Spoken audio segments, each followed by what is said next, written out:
안녕하세요. 오늘도 서연살롱을 찾아주셔서 감사합니다. 저는 결혼 12년 차가 된 여성입니다. 아무것도 모르고 해맑았던 20대의 신혼이 엊그제 같은데 벌써 시간이 이렇게 되었네요. 나이를 먹을수록 시간이 배속이부터 빨라진다던데 요즘 그걸 실감하고 있어요.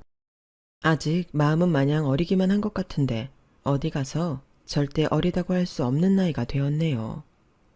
결혼 생활 12년이라는 시간 동안 참 많이 울기도 하고 웃기도 많이 했습니다. 오늘 이렇게 사연을 쓰게 된 건 수많은 역경과 고난을 지나 이제서야 좀 결혼 생활이 편안해진 것 같아서였어요. 사실 정말 한참 힘들던 시기에는 어디다가 하소연하기가 싫더라고요. 제가 처한 상황을 인정하기도 받아들이기도 싫었고 누군가에게 제 치부를 드러내는 것 같아 꽁꽁 숨기고만 싶었던 것 같아요. 누군가에게 제 불만족스러운 결혼 생활에 대해 입 밖으로 꺼내는 순간 더는 버티기 힘들 것만 같은 기분이 들었거든요. 지금 생각해보면 그때 전 참 우울하고 힘들었던 것 같습니다. 제 결혼 생활이 우울했던 건 어찌 보면 당연하게도 시댁 때문이었어요. 저희 집은 부모님께서 두 분 다 공무원을 하시고 저도 초등학교 교사를 하고 있어 온 가족이 모두 공무원인 공무원 집안이에요. 공무원 월급이야 모두가 아시다시피 그렇게 잘 번다기보다는 직장이 안정적인데 장점이 있다 보니 저희 집이 그렇게 월등히 잘 사는 집은 아니었어요. 다만 그럭저럭 부족한 거 없이 컸죠.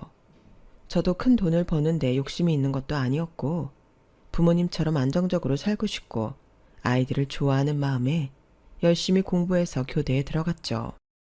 또 제 학창시절에는 한참 공무원 붐, 교사 붐이 일었을 때라 교대 경쟁률은 어마어마하게 치열했어요.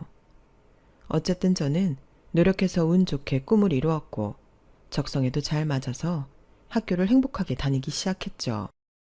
유진아, 오랜만이다. 잘 지내? 그러던 어느 날 고등학교를 졸업한 이후로 연락이 끊겼던 1학년 반장에게서 연락이 왔어요. 학교를 다니던 중엔 친했었는데 제가 무슨 일이 있어도 교대를 가겠다고 재수를 하는 바람에 몇몇 친구들과 연락이 끊겼었거든요. 마침 저도 늘 어떻게 지내는지 궁금했던 친구라 참 반갑게 느껴졌어요. 주영아, 나야 잘 지내지. 너야말로 잘 지냈어? 나야 뭐 똑같아. 아니, 얼마 전에 우리 1학년 때 같은 반 친구들을 만났는데 애들 보고 싶단 얘기가 나와서 동창회 한번 열어볼까 하는데 어때? 나와볼래? 동창회? 다들 못 본 지 오래됐잖아. 이러다 얼굴 까먹겠어. 오랜만에 얼굴 좀 보자. 다들 너 보고 싶어 해. 나야 불러주면 고맙지. 나도 니네 보고 싶어. 날짜랑 장소 정해지면 말해줘. 꼭 갈게. 진짜? 그럼 애들한테 너 오기로 했다고 말한다. 그래, 알겠어. 곧 보자. 전화를 끊고 나니 마음이 무척 설레더라고요. 사실은 고등학교 1학년 때 짝사랑했던 친구가 있었거든요. 그 애가 나올지 말지는 모르겠지만 한 번씩 근황이 궁금하긴 했었어요. 키도 크고 공부도 잘했던 애였는데 순하고 착해서 여자애들한테 인기가 참 많았어요. 거의 3년 내내 짝사랑을 했는데 접점이 많이 없어 많이 친해지지조차 못했던 친구였죠. 1학년 때부터 의대 목표로 공부를 한다고 들었는데 졸업 이후로는 딱히 소식을 전해 듣지 못해서 궁금하더라고요. 그동안 못 만났던 다른 친구들도 만날 겸 내심 그 애가 나와주길 기대하며 반장의 연락을 기다렸죠. 그렇게 연락이 온 지 한 달쯤 후에 다시 반장한테 연락이 왔어요. 기존에 서로 연락하던 애들끼리 먼저 시간과 장소를 정했던 모양이었어요. 다행히 저도 시간이 나는 날이라 참석을 할 수 있었어요. 와, 유진이다. 소유진, 잘 지냈냐? 뭐하고 살아? 너 소식 아는 애가 별로 없어서 궁금해 죽는 줄 알았다, 야. 고등학교 친구들은 평생 간다더니 그 말이 정말이었나 봐요. 오랜만에 봤는데도 어색함 하나 없이 그저 반갑기만 한 친구들의 얼굴에 웃음이 절로 나더라고요.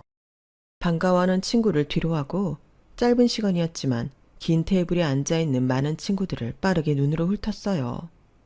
구석자리에 제가 좋아했던 희준이가 앉아있더라고요. 일부러 구석이 편한 척 자연스럽게 희준이가 있는 테이블로 가 자리를 잡았어요. 야, 너 너 오랜만에 와서는 왜 그렇게 끝에 앉아? 이쪽으로 와, 여기 가운데로. 다들 너 얼마나 궁금했는지 알아? 아이, 나 가운데 자리 불편해. 주목받는 것도 싫고. 얘기야 다 같이 하면 되지. 구석에 있을래.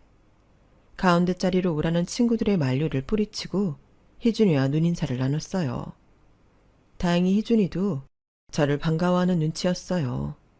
혹여나 무관심해하거나 어색하면 어쩌나 걱정했는데 그의 입가에 걸린 옅은 미소 하나만으로 여기 용기 내서 앉길 잘했다는 생각이 들었어요. 오랜만이다 희준아. 어떻게 지냈어? 그러게 얼굴 보니까 반갑네.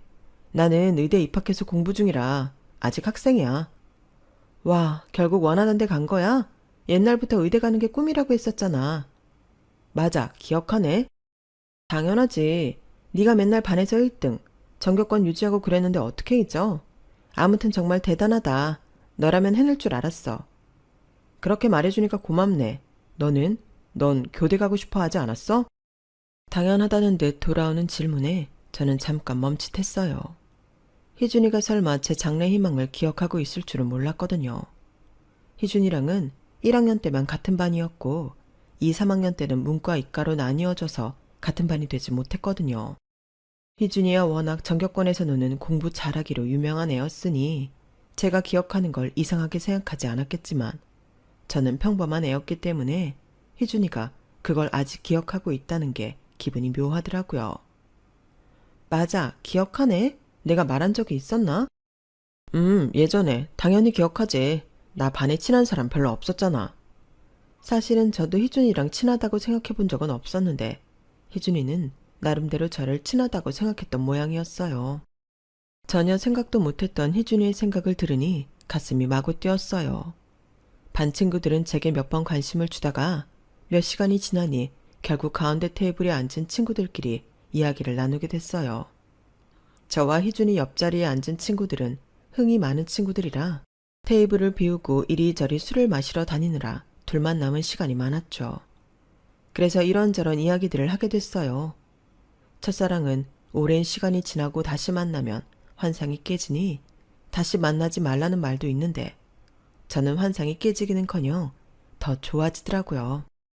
자기가 하고 싶었던 걸 이뤄내고 더 높은 목표를 향해 나아가는 모습도 멋있고 여전히 사근사근한 성격도 좋았어요. 어린 시절의 감수성을 다시 되찾는 느낌이더라고요. 너는 그럼 지금은 어디 쪽에 살아? 나는 우리 다녔던 학교 근처에 있는 스카이 상가 알지? 그쪽 아파트에 살아. 진짜? 나는 거기 길 건너편에 있는 오피스텔에 사는데. 뭐? 정말? 원래 고등학교 졸업하고 이사 갔었는데 나 지금 다니는 학교가 거기랑 더 가까워서 다시 이사 왔어. 본가 들어가니까 왔다 갔다 하면서 공부하기가 좀 힘들어서. 하긴 근데 너 진짜 멋있다. 의대라니. 그것도 완전 명문대 의대잖아. 어릴 때도 공부 잘하긴 했지만 그럼 공부하느라 평소에는 시간이 별로 없겠네. 그래도 뭐 가끔 이렇게 나와서 밥 먹고 할 정도는 돼. 의대에 다닌다는 건 정말 멋있고 동경할 만한 일이었지만 한편으로는 아쉬운 마음이 들었어요.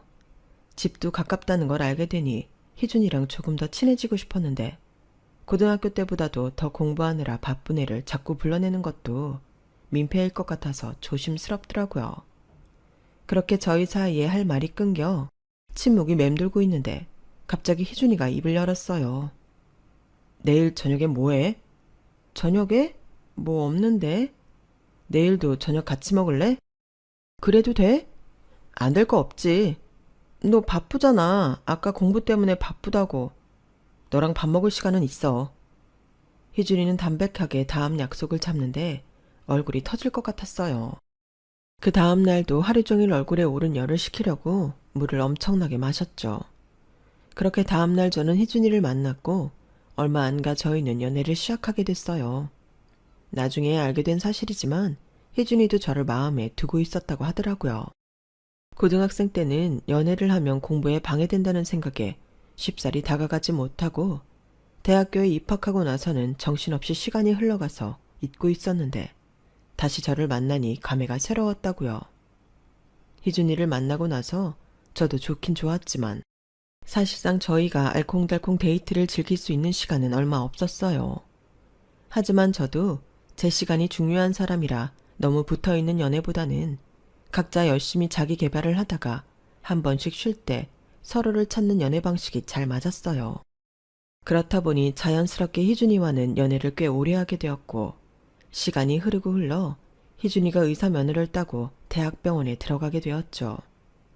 유진아, 우리 결혼할래? 응? 나 너랑 결혼하고 싶어. 퇴근하고 집에 들어가면 네가 있었으면 좋겠어. 희준이는 처음 다시 만나게 됐던 그날처럼 청혼도 담백하게 예상치 못한 순간에 했어요. 누군가가 보기엔 둘 다 결혼하기엔 조금 이른 나이일 수도 있었지만 저는 어릴 때부터 가능하면 결혼을 일찍 하고 싶었던 주의라 거절할 이유가 없었죠. 좋아. 하지만 문제가 있었어요. 저야 교사 생활 연차가 쌓여 적은 돈이지만 꾸준히 모아둔 게 있었지만 희준이는 오랜 기간 공부를 하고 이제야 인턴이 된 터라 수중에 모아둔 돈이 없었거든요. 괜찮아. 나 결혼하고 싶은 여자 있다고 하면 부모님이 어떻게든 도와주시겠지. 내가 곧 벌어서 갚으면 되고. 잠깐만, 그게 무슨 소리야? 부모님이 우리 만나는 거 모르셔? 아직 말을 안 했어. 뭐? 왜? 벌써 희준이와 만난 지도 3년이 다 되어가던 시점이었어요. 그런데 아직도 부모님께서 제 존재를 모른다니 믿어지지가 않았어요. 저희 집에서는 희준이를 예뻐라 하며 혼자 사는 희준이를 위해 엄마께서 갖가지 반찬을 싸보내기도 하고 희준이를 불러다 고기를 구워 먹인 적도 있었거든요. 저야 왠지 예비시댁이 될지도 모르는 남자친구 부모님과 결혼 전에 미리 만나는 게 내심 불편해서 그런 자리를 원한 적도 없었지만 제 존재를 아예 모르고 있다는 건 좀 다른 문제 같아서 살짝 충격을 받았어요. 제 반응을 본 희준이는 약간 곤란하다는 듯한 얼굴을 했어요. 엄마는 내가 연애를 하면 일에 방해가 된다고 생각할 수도 있으니까 굳이 신경 쓰이게 하기 싫어서 얘기 안 했어. 말 안 하는 편이 우리한테 더 편하기도 하고 결혼할 때 되면 말하려고 했어. 그래서 이제 말하려고 하는 거야. 희준이네 부모님, 특히 어머님은 예전부터 자식 교육열에 미친 극성엄마로 유명하긴 했어요. 희준이가 제게 학창시절 내내 아무런 관심을 표하지 못한 이유 중 하나가 어머니라고 했을 정도였으니까요. 머릿속으로 아예 이해가 되지 않는 건 아니었지만 아무리 그렇다고 해도 서운한 감정이 드는 건 어쩔 수 없었어요. 제가 속이 상한 걸 눈치챈 희준이가 저를 그날 내내 달래주어 겨우 속이 풀렸죠. 제 존재를 그렇게 청천벽력같이 갑자기 공개해야 한다는 게 제 입장에선 조금 부담이 됐어요. 옛날부터 희준이네 집은 어느 정도 잘 사는 걸로 유명했거든요. 저도 어디 가서 공무원 집안의 초등학교 교사라고 하면 부러움의 시선도 받곤 했었지만 잘 사는 집안의 의사인 희준이와 비교한다고 생각하니 조금 제 자신이 초라하게 느껴지더라고요. 제 스스로도 이렇게 느끼는데 어머님은 어떻게 생각할까 상상하니 숨이 막혔어요. 희준아, 우리 결혼 다시 생각해볼까? 아직 너무 이른 나이이기도 하고 요즘은 다 30대 넘어서 하는 게 이상하지도 않던데. 왜 그래? 나랑 결혼하기 싫어? 그건 아닌데 그냥 너희 어머니가 날 좋아하실까 싶어서. 사실 나도 그게 걱정이긴 해. 나한테 너만한 사람이 없는데 엄마가 만나보지도 않고 널 평가해버릴까 봐. 그럼 나도 너무 화날 것 같아서. 그래도 직접 만나보면 좋아하실 거야. 너 같은 사람을 누가 싫어하겠어? 우리 집에 이렇게 착하고 예쁜 며느리가 들어오는데 경사지. 그렇게 말해줘서 고마워. 그렇게 저는 결혼 계획 시작부터 엄청난 부담감을 안고 시작해야 했어요. 하지만 생각보다 희준이가 말을 잘해준 건지 부모님께 인사드리러 가기 전까지 딱히 이렇다 할 재난이 일어나진 않더라고요. 희준이의 집 쪽이 조용한 걸 보니 희준이가 어떻게든 부모님을 잘 설득을 한 건가 싶은 생각이 들더라고요. 집안의 반대가 몰아칠 걸 예상해 마음의 준비를 단단히 하고 있었는데 고요하기만 하니 오히려 시간이 갈수록 마음이 덤덤해졌어요. 이러다 결혼까지 무사히 해내면 다행이고 반대하더라도 어떤 말에도 상처받지 않을 만큼 각오를 단단히 해뒀던 덕분이었어요. 그래서 희준이네 부모님께 첫 인사를 드리러 갈 때도 저는 마음이 한없이 차분해졌던 것 같아요. 처음 가보는 희준이의 본가는 생각보다 더 으리으리하더군요. 저도 사람인지라 그렇게 마음 컨트롤을 하고 갔는데도 막상 넓은 내부와 번쩍번쩍한 인테리어를 보니 내심 기가 죽는 건 어쩔 수가 없더라고요. 엄마, 여기가 유진이에요. 유진아, 우리 부모님이셔. 안녕하세요, 어머님 아버님. 그래 왔니? 희준이가 하도 네 얘기를 귀에 딱지가 않게 해대서 도대체 어떤 앤지 궁금했다. 당신도 참. 얼른 들어와요. 밥 다 식겠다. 시아버지는 인상이 참 좋은 분이셨던 반면 시어머니는 조금 예민하고 까칠해 보이셨어요. 그래도 시아버지와 희준이가 약간 냉랭한 분위기를 풀어주려 옆에서 많이 도와줘서 한결 나았어요. 부엌에 가니 집에 상주하는 도우미분께서 차려놓은 진수성찬이 차려져 있었어요. 그걸 보니 또 괜히 자신감이 떨어졌죠. 감사 인사를 하고 자리에 앉아 수저를 들고 식사를 시작하는데 어머님께서 저를 내내 빤히 쳐다보시더니 한마디 하셨어요. 아, 얼굴은 예쁘장하게 생겼네. 감사합니다. 어디 데리고 나가도 촌티나서 창피할 일은 없겠어. 엄마, 왜? 이쁘다고 칭찬하는데도 왜 나를 세우니? 이거 칭찬이야? 오해하지 마라. 네, 오해 안 해요. 감사합니다. 너도 알다시피 우리 집도 그럭저럭 괜찮게 사는 집안에 얘도 명색의 의사잖니. 다른 의사 아들이 있는 집은 다 중소기업 회장 소녀 같은 좀 사는 집 딸들이거나 같은 의사, 법조계 사람인데 너는 그에 비하면 솔직히 조건이 많이 딸리는 건 맞잖니? 엄마, 그런 얘기는 안 하시기로 했잖아요. 넌 좀 가만히 있어. 차라리 툭 까놓고 말을 해야 속이 시원해서 그래.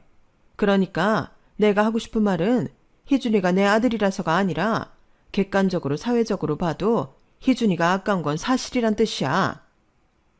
저도 알고 있습니다, 어머님. 그래도 내가 허락해주는 건 희준이가 네 얘기를 하도 좋게 해주고 널 너무 좋아해서야. 알겠니? 나도 내 아들이 저렇게 좋다는데 괜히 뜯어 말렸다가 하나뿐인 아들 잃고 싶은 생각은 없어. 다만 쟤는 태어나서부터 우리 집의 자랑거리로만 살아왔는데 네가 거기에 유일하게 먹칠을 하는 거야. 다들 내 아들 의사라고 대단한 며느리 데려올 거라고 생각하고 있는데 평범한 공무원 지방 공무원 며느리라고 누가 생각이나 하겠어? 참, 어떻게 반박이라도 하고 싶은데 제가 어린애도 아니고 사회적으로 사람들의 시선이 어떨지를 알고 있으니 어머님 말씀에 반박을 하기가 힘들더라고요. 의사사위 얻으려면 병원 한 채 지어줘야 한다는 우스갯소리도 들은 적이 있었고 솔직히 제 눈에도 희준이가 제게 과분한 사람이긴 했어요.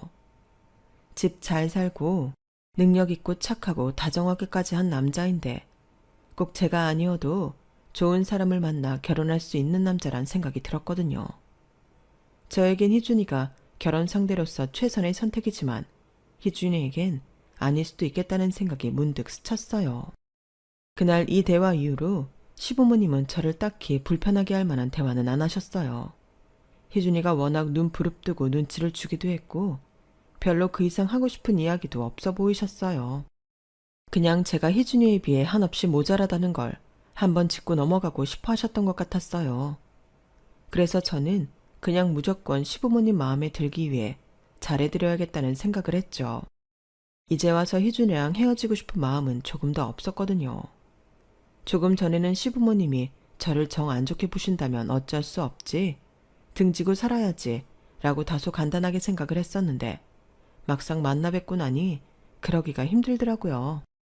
게다가 결혼이라는 게 각 집안의 행사이기도 한데 시부모님이 절 마음에 안 들어한다는 이유만으로 제가 먼저 등을 돌리는 건 희준이에게도 못할 짓인 것 같았어요. 저에겐 미워도 희준이에게는 소중한 부모님이니까요. 이왕이면 시부모님의 비위를 거스르지 않고 사이가 나아졌으면 했어요. 희준이 말대로 시간이 흘러 제가 어떤 사람인지 알게 된다면 시부모님도 저를 천천히 인정해 주시지 않을까 생각한 거죠. 미안해, 오늘 내가 그렇게 주의를 드렸는데도 속상했지? 아니야, 어머님 하신 말씀 중에 딱히 틀린 말도 없는데 뭐. 의사라고 하면 다 우러러보고 좋은 집안에서 데려가려고 하니까. 부모님 입장에서는 서운하고 아까우실 수도 있어. 내가 앞으로 잘해야지. 너무 무리는 하지 마. 우리가 뭐 죄지었어. 난 다른 건 몰라도 결혼은 진짜 사랑하는 사람하고 하고 싶어. 그게 너고. 나도 나 노력하는 거 다 너 때문이야. 내가 시부모님이랑 계속 갈등 일으키고 하면 중간에서 곤란할 거잖아. 최대한 잘해드려서 화목하게 관계를 이어나갔으면 좋겠어. 그렇게 생각해줘서 고마워. 나도 중간 역할 잘할 수 있도록 노력할게. 약간의 찜찜함이 남은 그날의 인사를 마지막으로 결혼 준비는 수월하게 진행이 되는 듯 했어요. 가장 걱정했던 상견례도 남편이 시부모님을 단단히 단속했는지 아무 탈 없이 지나갔어요. 애초에 그 자리에서 부모님들끼리 불편한 이야기가 오가지 않게끔 저희가 사전에 다 말을 맞추고 결혼 준비를 끝낸 상태라 가능한 일이었어요. 집이니 혼수니 양가 부모님들의 도움을 비슷하게 받은 상태에서 해결했거든요. 남편 쪽이 더 잘 산다고 더 내는 것도 없었고 저희 집도 의사사위 얻었다고 더 내는 것 없이 평화롭게 결혼이 진행되었어요. 그래서 이제 결혼하고 나서 방심을 했던 것 같아요. 신혼여행을 다녀와서 찾아뵙고 인사를 드렸을 때도 결혼 후 첫 명절도 모두 무난히 흘러갔거든요. 딱히 저를 살갑게 대해주시지도 냉랭하게 대하지도 않으셔서 그냥 적당히 거리를 두시려나 보다 싶었어요. 오히려 그렇게 대하시니 어떻게 다가가야 할지 감이 안 오더라고요. 저랑 있으면 미소는 짓기는 하시는데 입가에 미세하게 경련이 있는 게 묘하게 불편해 보이시더라고요. 아버님은 시간이 지나면서 낯도 풀리고 편하게 대해주셨는데 자꾸 뒷걸음질 치는 듯한 어머니와의 관계가 저도 불편하게 느껴지기 시작했어요. 그래서 어느 날 남편이 병원에서 늦게 들어오는 날 어머님께 전화를 드렸죠. 어머님, 저예요. 저녁은 드셨어요? 네가 이 시간에 웬일이냐? 혼자 전화를 다 하고? 어머님, 아버님은 저녁 드셨나 궁금해서요. 안부차 전화 드렸어요. 네 시아버지는 친구들이랑 골프 치러 나가서 없고 나는 저녁 생각 없다. 네? 어머님, 그러지 마시고 저랑 같이 식사하실래요? 저도 마침 오늘 남편이 병원 당직이거든요. 제가 맛있는 저녁 사드릴게요. 어머니 댁으로 몇 시까지 모시러 갈까요? 그래? 잠시 정적이 흘렀어요. 갑작스러운 제안이니 조금 고민이 되시나? 괜히 제안 드렸나 걱정이 되던 차에 어머님께서 답을 하셨죠. 그래, 그럼 나는 외식은 됐고 너희 집에 가서 밥 좀 먹었으면 하는데 그래도 되겠니? 네? 어머님, 맨날 댁에서 도우미 이모님이 해주시는 집밥 드시는데 또 집밥으로 드시려고요? 어머님께서 회 좋아하신다고 들어서 제가 진짜 괜찮은 집 모시고 가려고 했는데. 회도 좋고 가정부 아줌마가 해주는 밥도 맛있는데 난 며느리 정성이 보고 싶네. 귀찮아서 밥 한 끼 띡 사주는 것보다 반찬 가짓수 몇 개 없어도 진정성 보이는 한상 차림이 먹고 싶은데. 아, 네. 조금 난처했어요. 사실 저도 그날은 혼자 먹는 날이라 대충 끼니를 때울 생각이었거든요. 주말에 해놨던 밑반찬은 거의 바닥났고 있던 요리 재료도 싹 긁어모아 전날 남편과 요리해 먹었던 탓에 이렇다 할 재료도 없었어요. 하지만 뭔가 쎄한 느낌이 들었어요. 이걸 거절하면 사이가 안 좋아졌으면 더 안 좋아졌지. 아무리 비싼 음식을 사드린다고 해도 좋아지진 않을 거란 걸요. 어머님의 마음을 열려고 먼저 했던 제안이 제게 독이 되는 건 저도 원치 않았어요. 그래서 잠깐의 고민 끝에 시간을 확인했죠. 저녁 시간을 약간 늦추면 장보고 요리하는 데까지 시간이 괜찮을 것 같았어요. 그럼 어머님, 7시 30분쯤까지 저희 집에 오실 수 있으세요? 그래, 그러마. 전화가 뚝 끊어졌고 저는 그 길로 차 키를 갖고 나가 대형 마트에 나가서 요리 재료를 사담았어요. 양손 가득 정신없이 쇼핑을 하고 집에 와서는 또 시간에 쫓겨가며 요리를 한 뒤에 식탁에 세팅까지 마치는데 예상 시간을 딱 맞췄어요. 하지만 불행하게도 시어머니께선 약속한 시간 30분 전에 집에 도착하셨어요. 한참 부엌이 난리일 때 도착하셔서 내심 당황했죠. 어머님, 빨리 오셨네요. 여유 있게 오는 게 낫잖니? 아니, 그런데 세상에 부엌꼴이 이게 뭐니? 아, 급하게 장 봐와서 음식하느라 조금 어지럽혀졌어요. 신경 쓰지 마시고 잠깐 거실에 앉아 계세요. 제가 깨끗이 치우고 음식 다 되면 말씀드릴게요. 예, 너는 무슨 음식을 한 번도 안 해본 애처럼?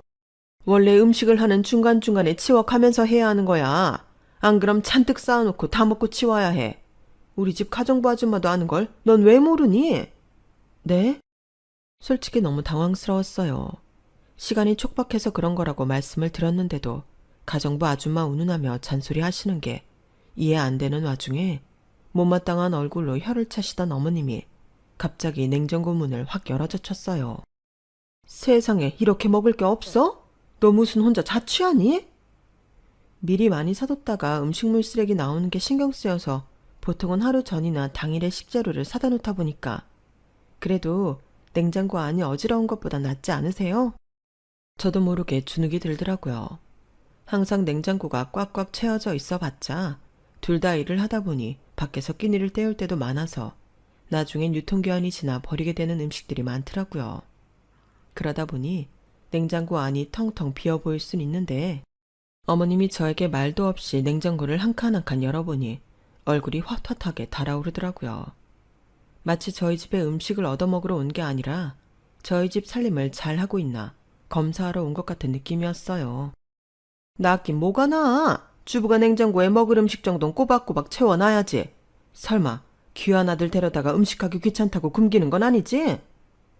어머니, 저 주부이기만 한 건 아니에요. 저도 엄연히 직장이 있고 남편이랑 전 서로 굶긴 적 한 번도 없어요. 같이 있으면 꼭 식사 함께 하니까 괜한 걱정 마시고 잠깐 앉아 계세요. 한 번 더 앉아 계시라고 권했는데도 어머님은 부엌에서 두 발이 붙어버린 듯 계속 서서 절 지켜보고 계셨어요. 이러다 음식이 안 끝나겠다 싶어 포기하고 음식을 하는데 어깨너머로 제가 무슨 행동을 하든 하는 족족 잔소리가 날아왔어요. 부침개는 그렇게 뒤집으면 맛없다느니 간을 왜 이렇게 싱겁게 안 하는 둥 조미료는 뭘 써야 맛있다. 중간중간 치워가며 하라니까 왜 안 치우냐 등등. 어머님이 오신 시점부터 요리가 끝나는 데까지 30분밖에 안 걸렸는데 3시간은 지난 것처럼 땀이 나더라고요. 어머님께 식사를 차려드리고 저는 또 한 소리 들을까봐 어머님 식사하는 동안 설거지와 뒷정리를 1차로 했어요. 저도 배가 고파 죽겠는데 빈말으로라도 와서 같이 먹자는 한 말씀을 안 하시더라고요. 그게 또 서운했는데 같이 겸상 안 하길 잘한 것 같기도 했어요. 어머님이 또 드시면서 엄청나게 불평을 쏟아내셨거든요. 얘, 김치는 네가 담근 거니? 네. 너 한국인이면 김치가 맛없기 힘든 거 모르지? 내 살다 이렇게 밍밍한 김치 처음 먹어본다. 우리 아들은 여태 이런 걸 먹고 산 거야. 다음번에 내가 김치 맛있게 하는 법 알려줄 테니까 희준이 당직일 때 한번 와라. 예전에 희준이한테 듣기로는 어머님께서 요리를 굉장히 잘한다고 들었어요. 그래서 식사 준비해 주시는 이모님 구하는데도 엄청 까다롭게 구셔서 힘들었다고요. 저도 요리를 즐기지 않는 편은 아니라서 나름대로 그럭저럭 만들 줄은 알았는데 어머님 말씀대로 실력이 뛰어난 건 아니라서 짜증은 났지만 이런 기회에 배워둬서 나쁠 건 없겠다는 생각이 들기도 하더라고요. 네, 배우러 한번 갈게요, 어머님. 어머님이 다 드시고 나서야 저는 숟가락을 겨우 들 수 있었어요. 어머님은 먹은 접시도 그대로 두고는 시간이 늦었다며 휙 가버리셨어요. 어머님 배웅해드리고 먹던 밥 숟가락을 다시 쥐는데 제 처지가 어이가 없더라고요. 괜히 전화해서 이 고생을 사소한 느낌이 들어서 자책이 들었어요. 한편으로는 어머님이 제 노력을 알아주지 않을까 싶은 마음도 들더라고요. 잔소리는 끊임없이 쏟아내긴 하셨지만 그렇게 싫은 내색도 아니셨거든요.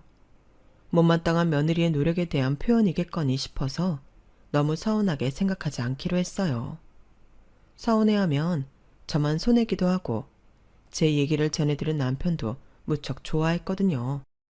여보, 정말이야? 어떡해, 너무 잘했어. 엄마랑 당신이랑 잘 지내면 더 바랄 게 없지. 엄마도 괜히 틱틱대시는 거야. 원래 좀 까칠하시잖아. 그래? 음식을 너무 맛없게 해드린 건가 싶어서 마음에 걸렸는데. 아니야. 엄마는 원래 웬만한 맛집 가도 그러셔서 신경 쓰지 마. 입맛이 까다로우셔서 입맛으로는 원래 만족시키기가 어렵다니까. 안 그래도 어머님이 김치 맛있게 하는 법 알려주신다는데 한번 가봐야 할까 싶어. 그래? 와, 우리 엄마 김치 진짜 맛있는데 내가 맨날 알려달라 해도 엄마 비결이라면서 안 알려주셨는데 잘됐다. 당신이 배우고 와서 나도 좀 알려줘. 우리 엄마 김치 있으면 겨울 내내 그걸로 요리해 먹고 살 수 있어. 그 정도야? 알겠어. 시간 날 때 한번 배우러 다녀올게. 그렇게 자주 교류하다 보면 금방 친해질 거야. 노력해줘서 고마워, 여보. 한없이 좋아하는 남편을 보며 노력하길 잘했다는 생각이 들었어요.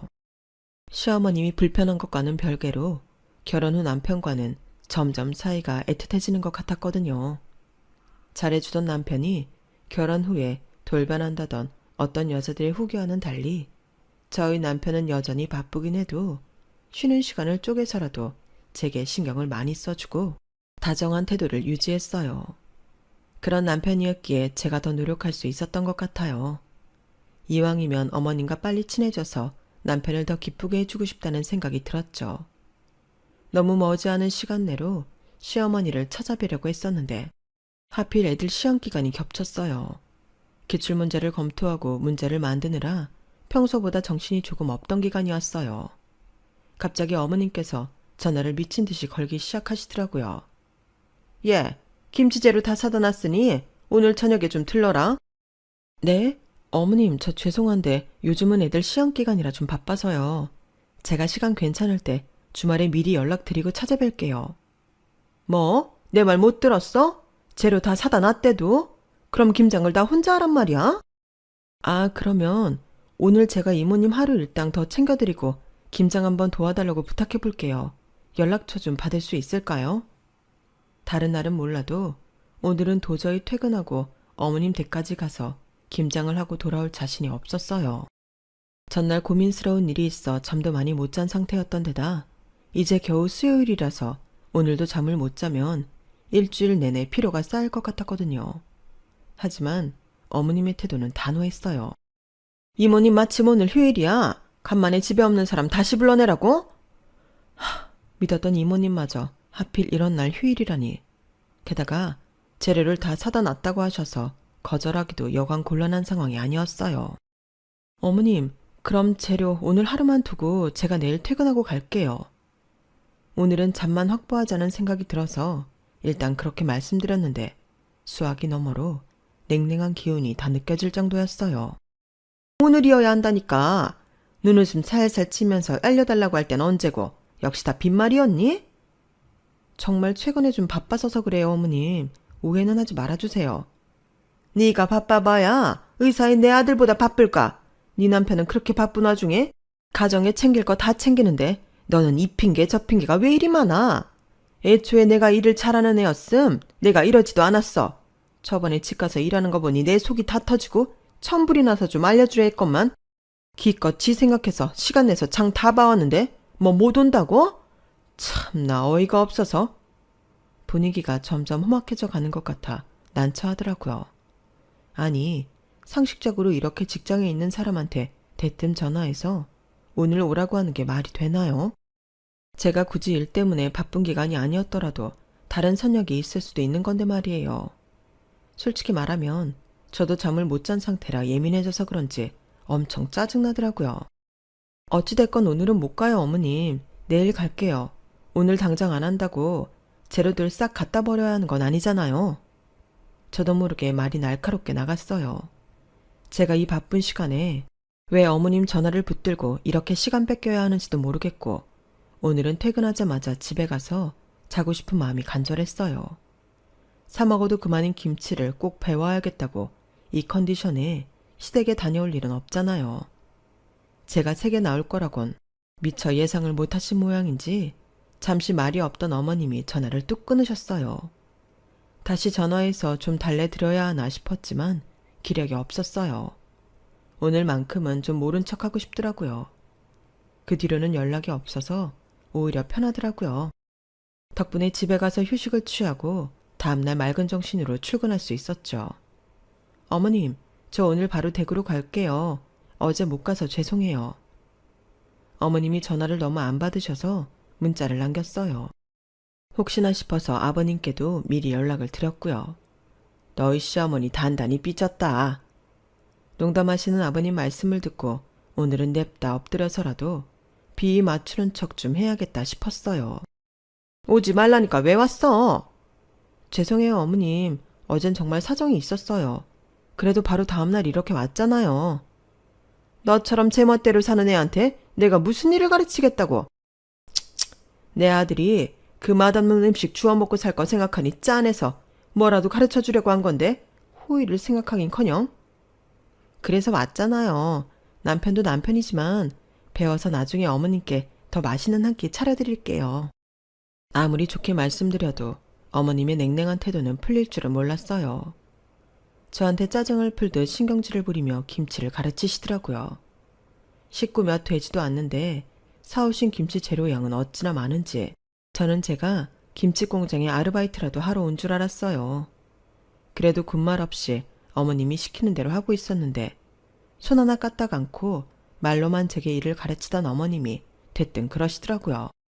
내가 너 괘씸해서 도저히 안 되겠어.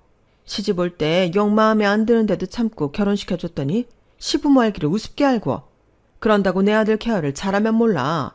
냉장고는 텅텅 비어있고 집은 조잡스럽고 요리도 더럽게 못하고 의사 집안에 시집 오면서 집 한 채 안 해온 애가 집안일도 못하는 게 마음에 안 들어서 일 좀 가르치려 했더니 못 온다고 뻗튕기질 않나? 이런 싸가지는 네 부모가 가르쳤니? 어머님, 말씀이 너무 지나치신 것 같아요. 여기서 제 부모님 이야기를 왜 하세요? 저에게 뭐라 할 건 마음의 준비를 해놔서 어떤 말을 하든 괜찮았지만 저희 부모님까지 들먹이는 걸 듣자 속이 꿈틀했어요. 뭐? 꼴에 부모 욕했다고 발끈하는 거니? 시댁에 욕먹기 싫었음 뭐라도 더 보탰어야지. 이렇게 차이나는 결혼을 시켰으면 알아서 설설 기집 못할 망정 아주 우리랑 다 똑같이 하려고 하고 니네 집도 처음부터 마음에 안 들었는데 내가 많이 참은 거야. 알아? 아니, 시댁이 더 부유한데 저희 집이 똑같이 하려고 한 게 뭐가 문제예요. 잘 사는 집에서 더 해오라고 한 것도 아닌데 뭐가 그렇게 마음에 안 드시는데요. 어머님 성엔 안 차실지 몰라도 저희 집도 공무원 집안에 저 교사라고 하면 어디 가서 그렇게 무시 안 당해요, 어머님. 뭐? 얘 좀 봐라. 아주 웃기는 애네. 희준이가 너랑 결혼한다고 박박 우기지만 않았어도 지금쯤 내가 어떤 며느리 볼지는 알고서 하는 말이야. 우리 아들이랑 결혼시켜주면 나중에 압구정에 개인병원 하나 내주겠다고 한 사람도 있었고 강남 역세권 아파트 2채 물려준다고 했던 집도 있어. 그거 다 포기하고 결혼시켰는데 내가 이런 소리 하나 못해? 막말로 너희 집에서 우리 집에 최소 월 300씩 붙여도 모자란 거 아니니? 뭐라고요? 너도 양심이란 게 있음 생각을 좀 해봐라. 네가 평생 우리한테 300씩 붙여봐야 압구정에 개인병원을 차릴 수 있겠니? 강남 아파트를 지어줄 수 있겠니? 그러니 그 정도는 줘야 우리가 아들 장가 잘 보냈네 만족을 할 거 아니야. 그리고 집을 못 해오면 시댁에 차라도 한 대 뽑아줘야지. 내가 너 말고 다른 집 애들 며느리로 받았으면 이미 다 받고도 남았을 텐데 왜 너 같은 걸 며느리로 받아서는? 어머님 차 있으시잖아요. 멀쩡한 차 냅두고 또 차가 필요하세요? 나 말고 너희 시아버지나 벤츠로 한 대 뽑아드려라. 고다버님 생시는 건 알고 있지? 저희 아버지 생신에도 벤츠는 못 뽑아드려요. 그렇게 돈덩거리실 거면 그냥 끝까지 결혼 반대하시지 왜 기껏 결혼시켜놓고 이러세요. 뭐? 이 정도 각오도 안 하고 결혼했어? 남의 집 귀한 아들 데려다가 의사 사모님 놀이하고 싶었으면 이 정도 조공은 해다 바쳐야지. 너나 너희 부모나 어떻게 몇 년 동안 양심도 없니? 돈이 없으면 몸으로 때우던가. 내일 김장 재료 더 사다 놓을 테니까 와서 김장 더 하고 가라. 아, 지금 하는 것도 말이 안 되게 양이 많아서 벅차 죽겠는데 이게 뭔 소린지. 하다 열받아서 도저히 안 되겠더라고요. 이렇게 고분고분 굴다가는 평생 시댁에 끌려다닐 것 같았어요. 그런 생각을 하고 있는데 너나 니네 부모나 진짜 양심도 없고 공짜 심보는 두둑해서 우리 집 아들 덕이나 볼 생각하고 도대체 뭐하는 집구석이니? 그 말을 듣자 저도 모르게 양념을 버무리던 배추를 어머니께 던져버렸어요. 싶었지만 이미 2판 4판이었죠. 이걸 어쩌죠 어머님? 저희 집은 돈도 없고 양심도 없고 저는 일도 잘 못해서 백날 불러서 일 시켜봤자 사고만 칠 텐데요. 이래도 괜찮으시겠어요? 아, 너 지금 뭐 하는 거야? 아, 눈 매워, 눈 매워. 조준을 잘못해서 김치가 얼굴에 철썩 붙었다가 떨어졌는데 그 모습이 좀 웃겨서 저도 모르게 웃음이 터졌어요. 방방 뛰는 모습이 안쓰러워 물티슈 한 장 뽑아서 건네드리고 저는 바로 나갈 짐을 챙겼죠. 이런 꼴 한 번 더 당하기 싫으면 그렇게 좋아하는 김치는 어머님이나 더 담그세요. 저희 집이 돈은 없어도 전 귀하게 키워서 일 못하겠네요. 야, 너 지금 어디 가는 거야? 미쳤어? 분에 받쳐 소리를 지르면서도 얼굴에 묻은 양념이 잘 닦이지 않아 버둥대는 게 속이 시원하더라고요. 남편에게 미안하지만 저도 노력했는데 제게 돌아오는 대접이 겨우 이런 거란 걸 참을 수가 없었어요. 하고 싶은 대로 했더니 속은 참 시원하더라고요. 어머님은 수치스러웠는지 남편에게 아무 말씀도 안 하신 것 같았고 저도 굳이 남편에게 이야기하진 않았어요. 그 일이 있은 후 어머님께서는 몇 번 개인 연락으로 저를 괴롭히긴 하셨지만 너는 떠들어라 하니 금방 편안해졌어요. 사이가 더 서먹해지면서 남편과 아버님 앞에서 서로 기본적인 예의만 차리는 사이가 됐죠. 그래도 그런 시집이 힘든 건 힘든 거더라고요. 역시 고부 사이에는 어느 정도 거리가 있는 게 좋은데 제가 처음부터 너무 무리하게 노력했던 모양이에요. 저를 있는 그대로 봐주지 않는 사람에게 애쓸 필요는 없는 것 같아요. 굳이 잘 보이려고 애쓰지 않는 지금이 오히려 편하고 좋네요. 제 고되고 힘들었던 시집살이는 그렇게 겨우 막을 내렸습니다. 지금은 사건이 오래되기도 했고 그런 파격적인 일이 있었다는 게 가물가물하기도 하지만 가끔 다른 분들의 시댁살이 이야기를 보면 문득문득 떠오르기도 하네요. 그럴 때마다 참고만 사는 게 답은 아니라는 생각이 듭니다. 제 이야기 들어주셔서 감사합니다. 항상 건강하시고 여러분의 삶에 행운이 가득하길 바랍니다. 여러분, 사연 댓글에 응원과 현명한 조언 부탁드려요. 좋아요와 구독은 저에게 큰 힘이 됩니다. 오늘도 좋은 일 가득하세요.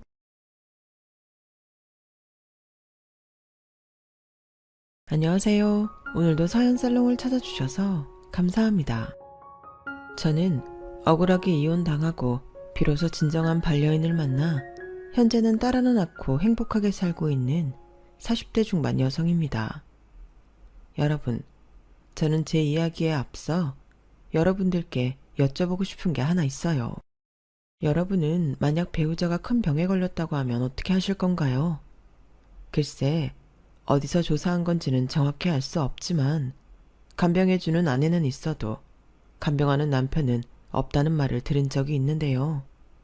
물론 일부 예외는 있겠지만 저는 경험자로 저 조사 결과가 맞다고 생각해요.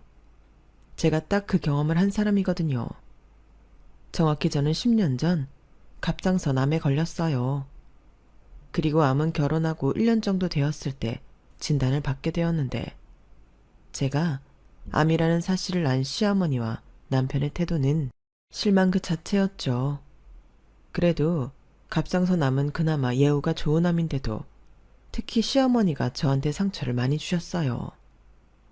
원래 사람이 아플 땐 작은 일에도 상처받는 법이잖아요. 그런데 시어머니는 그런 저에게 결코 작지 않은 상처를 주셨죠. 지금 생각해도 너무 화가 나요. 가족이라는 사람들이 어떻게 그럴 수 있을까요? 아니, 가족이 아니라 인간이라면 그러면 안 되는 거라고 생각해요. 그리고 그때 저는 암에 걸린 몸으로 인생 낭떠러지 앞에 홀로 서 있어야 했는데요.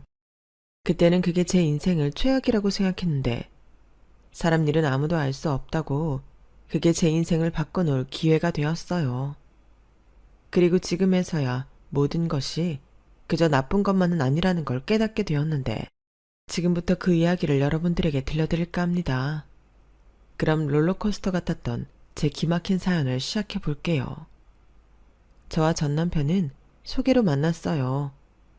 제가 당시 엘모그룹 대기업에서 신제품 개발 부서에서 일을 하고 있었는데 그때 제 선배가 그 인간을 소개해줬죠. 그 인간은 공기업에 다니고 있는 나름 잘나신 엘리트였어요. 거기에 처음부터는 아니었지만 집이 큰 숯불고기집을 운영하면서 나름 잘 산다는 걸 알았는데 타고 다니는 차도 그렇고 옷이나 기타 시계 같은 건 잘 몰라도 비싼 물건 같아 보이더라고요. 하지만 저희 집은 그 사람의 집에 비하면 뭐 하나 견줄 수 없이 차이가 많이 나기 힘들었는데요. 아빠가 보증을 잘못 서셔서 빚이 많았어요. 그리고 아빠는 그 빚을 갚는다고 무리해서 일만 하시다 과로사로 세상을 떠나셨는데 남은 빚 모두 저희 엄마 차지였죠. 그래서 저희 엄마도 그 빚을 갚느라 저 혼자 키우랴 환갑이 넘어서도 제대로 쉬지도 못하고 일만 하셨는데 그런 와중에도 저는 고생시키지 않는다고 학원도 보내주시고 제 뒷바라지를 열심히 하셨어요. 그러니 어렸던 저는 엄마도 아빠처럼 될까 두려워 대학 다닐 때 아르바이트를 하면 꼭 절반은 저희 엄마한테 가져다 드렸는데 저희 엄마는 자식이 힘들게 본 돈은 못 받겠다고 하시더군요. 그러면서 좋은 회사 취직하면 그때 주라고 하셨는데요. 그래서 입사 후 받은 월급의 절반은 저희 집 빚 갚는데 보탰어요. 그렇다 보니 전 남편과 연애를 할수록 집안 간의 차이를 많이 느껴 위축되곤 했는데 저도 당시는 어렸던 건지 직업 괜찮고 집안 좋고 거기에 하고 다니는 것도 좋아 보였던 그 사람이 좋았어요. 다른 세상에 살고 있는 사람처럼 보였거든요. 그리고 그 인간도 저를 참 좋아했는데 그 인간이 원래 지보다 잘난 여자는 싫어하면서도 너무 못난 여자는 자기랑 급이 안 맞는다고 생각하는 모자란 놈이었어요. 그러니까 대기업 다니는 저는 능력은 있지만 집안 형편은 자기네보다 못하니 자기 수준의 딱이었던 거죠. 그리고 제가 당시 170키에 51kg로 그리 못난 외모와 몸매도 아니었는데 그래서 어쩐지 그 사람은 저랑 다니면서 살짝 우쭐해 하곤 했어요. 연애하고 6개월이 지났을까? 자기 친구들이 있는 자리라면 늘 저를 동행하거나 친구들한테 소개하고 싶다며 저를 그 자리로 부르곤 했었거든요. 그리고 그럴 때마다 이 인간은 이 말을 꼭 빼놓지 않고 했어요. 야, 내 여자친구 죽이지. 직업도 완전 좋아. 요즘 누가 능력 없는 여자를 만나냐? 어때? 우리 진짜 잘 어울리지? 잘 봐도 우리 곧 결혼할 거니까. 그리고 니들도 우리 결혼식에 와서 외로운 놈들은 짝들 좀 찾고 그래라. 오, 너 지금 우리한테 미리부터 결혼할 거라고 발표하는 거냐? 만난 지 아직 1년도 안 됐다며. 근데 벌써 결혼을 하는 거야? 너 설마 속도 위반? 속도 위반 같은 소리 하네. 내가 그렇게 매너 없는 놈으로 보이냐? 좋으면 하는 거지. 만난 기간이 뭐가 중요해. 나는 우리 혜란이 한 살이라도 어리고 예쁠 때 웨딩드레스 입혀주고 싶은 마음뿐이야. 생각을 해봐라. 우리 혜란이 웨딩드레스 입으면 얼마나 이쁘겠냐? 자기야, 그만해. 나 너무 창피하다. 죄송해요. 이 사람 취했나봐요. 나 안 취했어. 그리고 뭐가 창피해? 내가 내 여자친구 이쁘다고 자랑하는 건데. 쟤들 얼굴 좀 봐. 부러워 죽겠다는 얼굴이잖아. 야, 최진우, 그만해라. 아주 팔불출이 따로 없네 그래. 네 여자친구 대박 이쁘다. 부러워 죽겠다. 됐냐? 재수씨, 이놈이 재수씨를 진짜 좋아하나 봐요. 오늘 여기 와서 계속 재수씨 얘기만 했어요. 아주 귀가 축축하다니까요. 뭘 또 그렇게 말을 해. 우리 혜란이 민망하게. 내가 좋아서 그렇지. 혜란아, 우리 말 나온 김에 시간 더 끌지 말고 결혼하자. 우리 집은 내가 좋다고 하면 게임 끝. 어때? 어떻긴 뭐가 어때요? 저는 타임머신이 있다면 저때로 돌아가 순진에 빠진 28살의 저를 끌어오고 싶어요. 하지만 그때는 저도 저 인간한테 푹 빠져있던 때라 저런 말 같지도 않은 허세에도 설레곤 했는데요. 그 뒤 그 인간 만난 지 1주년에 프로포즈를 받고 저는 결혼을 했어요. 그리고 족쇄가 될지도 모를 문제에 10억 상당의 아파트를 시댁에서 받게 되었는데 명의는 남편 것이었는데 시어머니와 남편은 마치 제가 그 10억을 받아 챙긴 것처럼 저를 올가매려 했었죠. 요즘처럼 각박한 세상에 어느 시부모가 10억이 나는 집을 턱 사주니? 너는 진짜 전생에 나라를 구했을 거야. 나도 나지만 넌 진짜 로또 맞은 거다. 내 친구들이 어쩌면 그렇게 통이 크냐고 아주 난리도 아니야. 네, 저도 늘 감사하게 생각하고 있어요. 그래, 생각만 하지 말고 너도 뭔가 보답을 하라고. 요즘 가게가 손님이 너무 많은데 일손이 딸린다. 나는 솔직히 일하는 며느리 별로 반갑지 않거든. 우리 집이 돈이 없니 뭐가 없니? 나는 그저 내 아들 내조 잘하고 시부모한테 깍듯한 며느리를 보고 싶었는데 우리 아들이 네가 좋다고 하니 어쩔 수 없이 허락한 거다. 그니까 괜히 일한다고 유세 떨 생각은 하지도 말고 쉬는 날에는 우리 식당 와서 일도 좀 돕고 그래라. 내 말 무슨 뜻인지 잘 알지? 이렇듯 시어머니는 저를 마치 공짜로 쓸 수 있는 노동력쯤으로 생각하셨어요. 그리고 남편도 그 점에서는 별다른 소리를 하지 않았는데요. 남편은 결혼 후 주말이면 골프다 낚시다 하며 자기 취미생활 하느라 정신이 없었는데 모처럼 쉬는 날이라 가까운데 데이트라도 가자고 하면 그 인간은 자기 오늘 가게 가는 날 아니야? 나는 자기 당연히 가게 나갈 줄 알고 벌써 골프 약속 잡았는데. 그러지 말고 쉬는 날 정도는 가게 가서 우리 엄마 아빠한테 점수 좀 따. 이딴 식의 말을 했어요. 저럴 거면 뭐하러 결혼을 하자고 했는지 서운하다 못해 서러웠던 저였는데 마음이 그래서인지 시댁 가게에 가서 일하기 싫더라고요. 그러면 시어머니는 어김없이 다른 직원들 대하는 것보다 더 호통을 치곤 하셨는데요. 뭘 그렇게 굼떠? 지금 정신없이 바쁜 거 안 보이냐? 다른 사람은 몰라도 너는 내 며느리인데 더 부지런하게 움직여야지. 저기 손님들 일어나면 얼른 가서 상 치워. 다음 손님 밖에. 얼른! 이쯤 되면 제가 며느리인지 직원인지 분간이 가지 않았어요. 그렇다고 다른 직원들처럼 월급을 주는 것도 아니었는데 말뿐이라도 고맙다, 수고했다 이런 말도 들어본 적이 없었네요. 그러니 저도 주말이면 시댁 가게에 가기 싫으니까 회사에 나가봐야 한다, 친정에 가봐야 한다, 주말이면 핑계를 만들게 되었는데요. 저도 살아야 하잖아요. 그런데 제가 그렇게 시댁 가게를 가지 않으려 하니 이 망할 놈이 불만을 갖더군요. 자기 부모님 힘든데 제가 꾀를 부린다고요. 그럼 자기가 골프 가지 말고 가게 가서 좀 도와드려. 왜 나한테만 그래? 막말로 내가 그 집 딸도 아니잖아. 내가 거기 가서 무슨 일을 해? 거기 전부 여자들이 하는 일이잖아. 내가 가서 뭐 발레 파킹이라도 하냐? 아님 수술 만들어. 그건 또 무슨 편견이야? 다른 가게도 아니고 자기네 부모님 가게인데 가서 뭐라도 하려고 하면 정말 할 일이 없겠어? 왜 나만 가서 일을 해야 하는데? 왜긴 벌써 잊었어? 우리 집에서 10억 아파트 해줬잖아. 자기는 꼴랑 1,000만 원 혼수해왔고. 그러니 자기가 우리 가족들한테 잘 보여야 하는 게 맞잖아. 뭐? 누가 들으면 내가 10억을 그냥 다 받은 줄 알겠다. 막말로 이 아파트 명의도 자기 앞으로 되어 있는데 그게 무슨 논리야? 공동 명의도 아닌데 왜 나만 자기네 식구들한테 잘 보여야 하는 건데? 혜란아, 이건 좀 아니지 않아? 사람이 아무리 화장실 갈 때랑 나올 때 다르다고 하지만 어떻게 네가 그럴 수 있어? 우리 엄마가 이 집 사줄 때는 그렇게 좋아라 하더니 이렇게 말하면 안 되지. 그리고 부부 사이에 누구 명의인 게 뭐가 중요해? 다 공동재산인 거 몰라? 나는 자기가 그런 생각을 하고 있었다는 게 너무 실망이다. 우리 수준 떨어지게 그러지 말자. 뭐? 수준? 자기야말로 이건 너무 이기적이잖아. 물론 비싼 집 사주셔서 너무 감사했지. 근데 나는 그런 조건으로 내가 자기 부모님한테 잘 보여야 한다고 생각하진 않았어. 만약 정말 그런 거였으면 나한테 먼저 물어봤어야지. 그럼 나 아파트 안 받는다고 했을걸? 이야, 사람 마음이 이렇게 간사하다. 됐어. 이미 끝난 얘기를 뭐하러 해. 어쨌든 이미 아파트는 받았고 자기는 우리 집 며느리니까 할도리 한다고 생각해. 대신 집안일 같은 건 내가 좀 도와줄게. 나 그렇게 꽉 막힌 사람 아니다. 나 참. 저는 말도 안 되는 그 사람의 말에 황당해서 말문이 턱하고 막혔어요.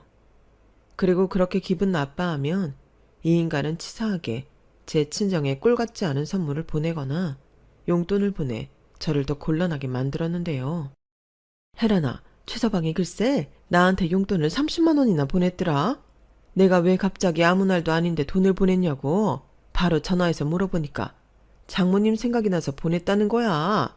세상에나, 어떻게 이렇게 살가운 사이가 다 있니? 오늘 우리 딸 덕에 사위한테 용돈도 받고 엄마 오늘 하루 종일 힘든 줄도 모르고 일했다. 같이 일하는 아줌마들이 엄마 너무 부럽대. 어? 그이가 용돈을 보냈어? 나는 몰랐는데. 그래서 엄마 오늘 목소리가 좋구나.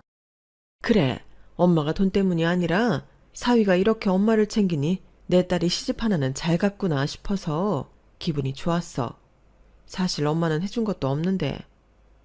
또 그런다. 엄마가 뭘 해준 게 없어. 아무튼 그 돈으로 괜히 빚 갚는 데 쓰지 말고 엄마가 먹고 싶은 거 사 먹던가 아니면 갖고 싶었던 거 사. 알았지? 그이도 엄마가 그렇게 썼으면 해서 보냈을 거야. 알겠어. 엄마가 너무 전화를 오래 했다. 그럼 들어가. 이런 식으로 제가 뭐라고 할 수도 없게 만드니 너무 짜증났어요. 그래도 엄마한테 이왕이면 잘 사는 모습을 보여주고 싶었던 저는 남편의 수가 치사하다는 걸 알면서도 넘어가곤 했어요. 그러니 그 수가 먹힌다고 생각했던 건지 이 인간은 더 이기적으로 굴었는데 밖에서는 아내와 처가를 끔찍하게 생각하는 애처가 행색을 하더군요. 그러니 시어머니는 자기 아들이 아깝다며 저를 더욱 부려먹으려고 했고 어느덧 회사 쉬는 날 시댁 가게에 나가 일을 하는 건 당연한 일이 되었어요. 그렇게 마음에 안 드는 며느리라고 하더니 왜 그렇게 불러다 일을 시키시는 건지 그 심술도 치가 떨렸는데요. 그렇게 결혼 생활을 하다 보니 1년이란 시간이 금방 지나갔어요. 그리고 그 즈음부터 사람들이 제 얼굴만 보면 같은 말을 하곤 했었는데 저는 그때도 헛다리만 짚고 어떤 다른 기대를 했더랬어요. 이 대리님, 요즘 많이 피곤하세요? 안색이 별로 안 좋으신데? 아니에요. 평소랑 똑같은데? 아니에요. 생기가 없는 게 꼭 어디 아픈 사람 같다니까요. 그러지 마시고 영양제라도 챙겨 드시고 푹 쉬세요. 요즘 살도 많이 빠지시는 것 같고 무슨 새색시가 그래요? 아, 그 정도예요? 나는 살 빠져서 좋다고 생각했는데. 그것도 예쁘게 빠져야 좋죠. 아무튼 건강관리 좀 하셔야 할 것 같아요. 아니면 임신하셨나? 제 친구도 임신하니까 하루 종일 피곤하다고 하던데 입덧할 때는 살도 많이 빠지더라고요. 정말요? 저는 사실 임신을 기다렸어요. 남편은 아이는 천천히 가져도 되고 없어도 상관없다고 했지만 저는 아이가 있으면 남편과 더욱 가까워지고 시댁 가게에도 자연스럽게 못 가게 되니 더 좋을 거라고 생각했었거든요. 그래서 그날 저녁 퇴근길에 임신 테스트기를 사서 집에 갔고 결과는 비임신, 임신이 아니었죠. 그리고 그때 거울 속에 제 얼굴을 본 저는 동료의 말처럼 제 자신이 초췌해 보이더군요. 정말 거울 속의 제 얼굴엔 생기가 하나도 없었어요. 결혼 전 아무리 집이 힘들어도 이랬던 적이 없었는데 그래서 저는 다음날 곧장 직장인이라면 당연히 받아야 하는 건강검진을 최대한 빠른 날짜로 예약했는데요. 검사받고 제 건강에 알맞은 영양제라도 꾸준히 챙겨 먹어야겠다고 생각했죠. 그런데 검사 결과는 한 번도 생각해 본 적 없는 암이었어요. 다행히 착한 암이라고 불리는 갑상선 암이었지만 제 경우는 전이가 시작되어 마냥 쉬운 암이라고 치부할 순 없었죠. 게다가 수술 뒤 항암도 해야 할 것 같다는 의사 선생님의 말에 저는 절망하고 말았는데요. 앞이 캄캄하다는 말이 실감이 났어요. 그리고 끝도 없는 두려움이 저를 짓눌렀는데 그래도 남편이라고 그 사람 생각이 제일 먼저 나더군요. 그래서 울면서 그 사람한테 전화를 걸어 암에 걸렸다는 말을 했는데 핸드폰 너머에서는 아무런 말도 들리지 않았어요. 그리고 한참 뒤 자기야, 알았고 나머지 얘기는 집에서 하자 라는 말을 저한테 하는데 꼭 타인처럼 느껴지더라고요. 그리고 집에 와서는 암이 확실해? 우리 엄마한테도 말했어? 라고 하는데 이 인간이 나를 와이프라고 생각은 하나? 하는 생각이 들었어요. 그래서 제가 버럭 화를 냈죠. 그 순간에 참고 있으면 그게 더 이상하잖아요. 당신은 지금 그게 더 중요해? 왜? 내가 어머니한테 나 암에 걸렸다고 말하면 안 되는 거야? 아니, 그게 아니고 그렇잖아. 아직 우리 엄마가 자기를 좋아하지도 않는데 암까지 걸렸다고 하면 더 싫어하겠지. 가게 일도 못 돕잖아. 뭐? 지금 그게 할 소리야? 내가 암에 걸린 게 걱정이 되는 게 아니라 내가 아파서 가게 일 못 도울까 봐? 오해는 하지 말고 그냥 왜 하필 지금이냐는 거지. 우리 엄마가 자기를 좀 인정하고 좋아할 때 걸렸어도 괜찮을 텐데 괜히 자기 아픈데 서운한 일만 생길까 걱정하는 거야. 그래, 걱정해줘서 고맙다. 근데 자기 말대로 나 이제 아파서 당신네 집 가게 일 못해. 그러니까 자기가 나 대신 가서 일하든지 아니면 당신 어머니한테 가서 일러 바치든지 알아서 해. 혜란아, 무슨 말을 그렇게 하냐? 그리고 자기 일은 자기가 알아서 해야지. 그리고 어째 자기는 나한테 전혀 미안한 기색이 없다. 나야말로 자기 당장 암 수술하면 자기 간호해야 하는데 나한테 안 미안해? 어떻게 나한테 큰 소리를 칠 수 있지? 저는 그때 정확하게 알았어요. 이 사람은 개쓰레기다라는 걸요. 아니, 어떻게 저 순간에 저더러 자기한테 미안해야 한다는 소리를 할 수 있죠? 그리고 그 자식 어머니도 똑같은 사람이었어요. 글쎄, 제가 암에 걸렸다는 말을 듣고는 누가 자기 돈 떼먹고 도망간 것처럼 사람을 잡기 시작했어요. 뭐? 암? 새파랗게 젊은 게 암이라고? 어쩜 너는 뭐 하나 마음에 드는 구석이 없냐? 아직 애도 못 나온 게 무슨 암이야, 암은. 아, 이래서 내가 집안의 사람을 잘 들어야 한다고 그렇게 너랑 헤어지라고 한 건데 내 아들만 불쌍하게 됐네. 뭐 하나 마음에 드는 구석이 없어. 체질이 가난한 집에서 몸까지 부실해서는 어떻게 니네 엄마는 너 같은 걸 시집보낼 생각을 다 했다니? 사람이 염치도 모르고. 뭐라고요? 진짜 너무하시네요. 제가 암에 걸리고 싶어서 걸렸어요?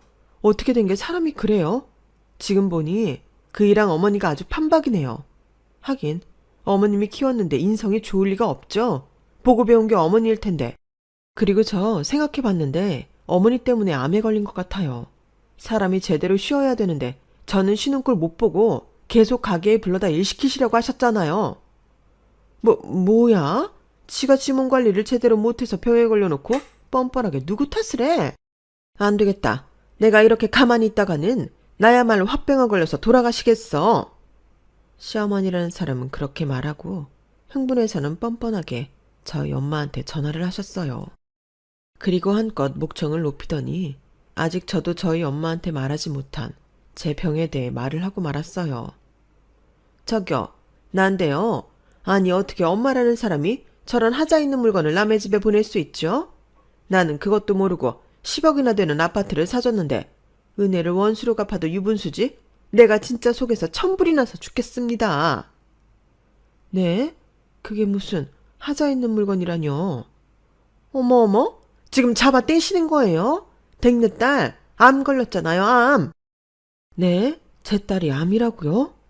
뭐야, 설마 모르고 계셨어요? 너, 니네 엄마한테 너 암 걸렸다고 말 안 했니? 정말 가지가지한다. 네, 댁내 딸이 암이랍니다. 갑상선암. 근데요, 나는 진짜 이건 아니라고 생각합니다. 아들 장가 보낸 지 이제 고작 1년인데 어떻게 바로 암에 걸릴 수 있어요? 이거 혹시 알고도 검사 안 하고 있다가 지금 터트리는 거 아닙니까? 나랑 우리 아들 돈으로 수술하고 병 치료받으려고. 저는 애들 바로 이혼시킬 생각입니다. 제가 미쳤습니까? 남의 자식 암 치료해주게? 그러니 그런 줄 알고 계세요. 사돈도 책임을 지셔야죠. 나는 우리 아들 고생하는 꼴은 절대 못 봅니다. 좋게 합의 이혼하면 수술비 정도는 내줄 의향이 있으니 따님이랑 잘 얘기하세요. 어머니, 정말 이러실 거예요? 사람이 어떻게 이럴 수 있어요? 만약 제가 아니라 어머니 아들이 암에 걸렸어도 이러실 거예요? 얘가 왜 재수없는 소리를 해? 내 아들이 왜 그런 병에 걸리니? 내 아들은 평생 건강하게 잘 먹고 잘 살 거야. 내가 그렇게 만들 거다. 그러니 넌 수술비라도 건질 생각이면 좋게 이혼도장 찍어. 꼴에 1,000만 원 들고 시집와서 도대체 뭘 얼마나 헤쳐먹으려고? 시어머니라는 여자는 그런 여자였어요. 그리고 찌질한 그 여자의 아들은 다음날 제 앞에 이혼 서류와 1,000만 원 수표가 2장 든 봉투를 내밀었는데요. 이미 자기 엄마랑 얘기 다 된 걸로 안다며 좋게 끝내자고 하더군요. 이렇게 된 거 싸워서 뭐해?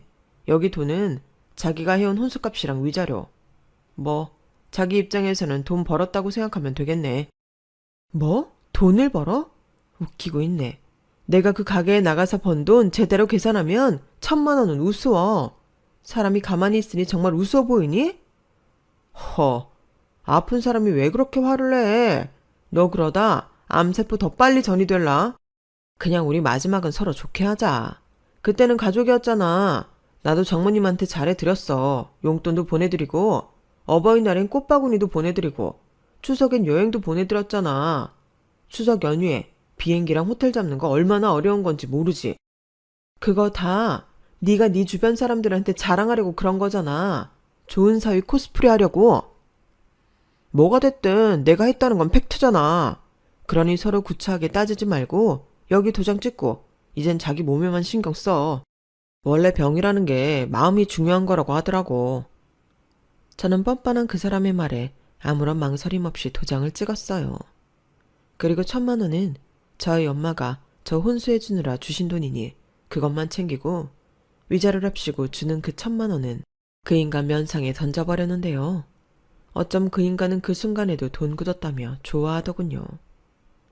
저는 그렇게 그 인간과 이혼했어요. 주변에서는 왜 순순하게 이혼을 해줬냐며 저한테 뜯어낼 수 있는 거 왕창 뜯게 소송이라도 하지 그랬냐고 했지만 저는 그러기도 싫더라고요. 가뜩이나 아픈 몸, 그런데 에너지 쏟고 싶지 않았어요. 그리고 저 못지않게 마음의 병을 얻은 저희 엄마를 챙겨야 했는데요. 저희 엄마는 늘 저만 보면 미안하다고 하셨어요. 내가 너를 너무 고생만 시켰어. 다 엄마 잘못이야. 그런 병은 엄마가 걸렸어야 했는데 이혼까지 당하게 만들고 엄마는 정말 살 자격이 없다. 라고 하시며 제가 병원에 입원하기 전까지 홀로 자책만 하셨어요. 엄마가 계속 그러면 나 너무 힘들어. 그리고 나는 이렇게라도 그 집 사람들 밑바닥을 빨리 봐서 다행이다 싶은걸. 엄마는 내가 그런 사람들이랑 계속 가족으로 살았으면 좋겠어? 뭐, 누가 그렇대? 그냥 엄마가 이 모양만 아니었다면 널 이렇게 만들지는 않았을 것 같아서 그렇지. 그런 생각 하지도 마. 나 잘 컸어. 좋은 대학에 좋은 직장 다니는데 내가 어때서? 그리고 그 집 사람들은 돈밖에 없는 사람들이더라. 마음의 여유도 없고 뭐가 더 의미 있고 좋은 일인지 모르는 껍데기만 좋아 보이는 사람들이었어. 엄마, 내가 고백하자면 나는 있잖아. 엄마 속상하지 않게 잘 사는 모습 보여주고 싶어서 참고 살았거든. 근데 지금은 그렇게 살지 말라고 하늘에서 아빠가 착한 암에 걸리게 한 것 같아. 뭐? 아무렴 네 아빠가 너한테 그랬겠니? 그니까 착한 암이라고. 나 수술 잘 받고 치료도 잘 받아서 다시 건강해질 거야. 그래서 결혼 전보다 훨씬 엄마랑 행복하게 잘 살 거라고. 그러니 엄마도 지금처럼 힘들어하지 말고 나 응원해줘. 그래야 내가 힘을 내지. 응? 저는 제 몸이 아팠음에도 저희 엄마가 힘을 내주길 바랬어요. 그리고 저희 엄마는 저를 금이야 오기야 지극정성으로 병간호를 해주셨는데 가끔은 이혼하길 잘했다는 생각이 들어 마음이 편하더군요. 만약 이혼을 하지 않았다면 여기 병실에 보기 싫은 인간들 얼굴을 보며 듣기 싫은 소리를 들었을지도 모르잖아요.